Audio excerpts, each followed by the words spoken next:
Right, so here's a texture file.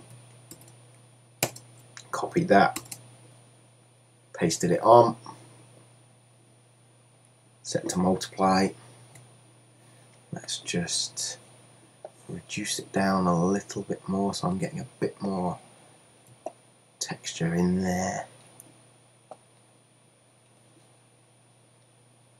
Okay, now there's obviously that's obscuring almost everything, so I'm going to reduce the opacity a little bit, but not too much. I'm also going to change the tonal levels of the image, the texture file that is. Still dominating a bit too much. No, I don't think that's helping. I was wondering whether a bit more texture would progress the image, but actually, do you know what? No, it isn't. But then again, as I flick it on and off, there's some areas that I really like. Down in the bottom I like. So what I can do about that is we'll just get a gradient. We will set it to white and we'll just put it down. What if I managed to do that? My gradient is set at multiply, so that's no use. A normal gradient, let's try that again. And that will just make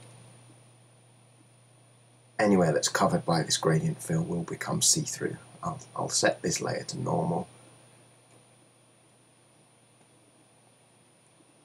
This is what I'm overlaying now. You see, look, I'm adding this gradient white fill.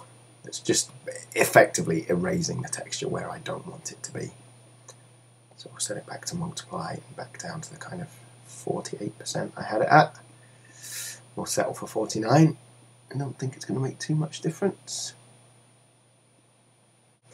Let's just check.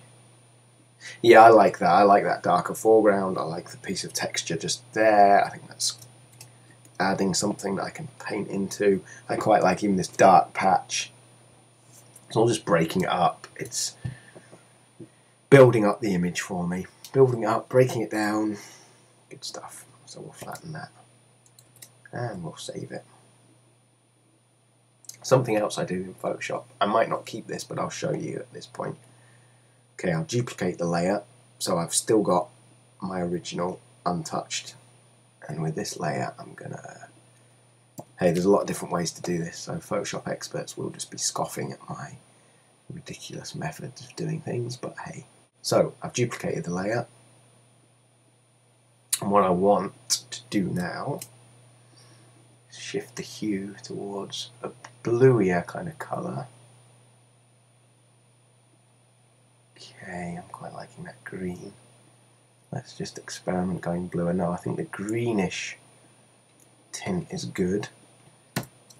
Then using the marquee tool, feathered by 5 pixels, we'll just chop out all the foreground, revealing the original underneath.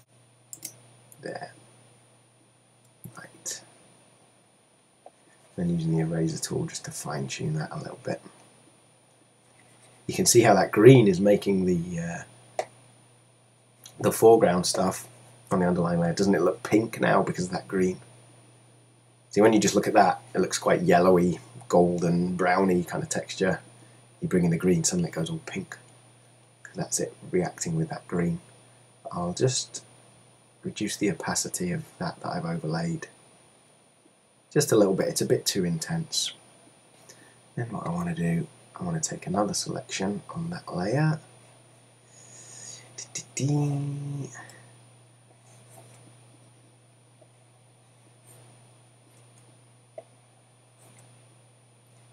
And once again, I'm going to shift this towards being a bluey colour, lighten it up a little bit. Hang on. Let's copy and paste it to do that.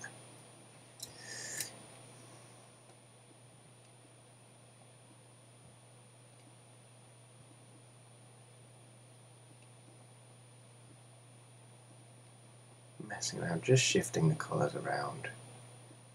Desaturate it a little bit, lighten it up a little bit. Now it moved, when I pasted it in, it moved slightly, so I'm going to line it back up. There we go. Again with the eraser, just neaten up what I've got. I could be doing all this kind of stuff with adjustment layers if I was clever and wise and beautiful, but I'm not, so I'm just doing it this way. And I don't mind.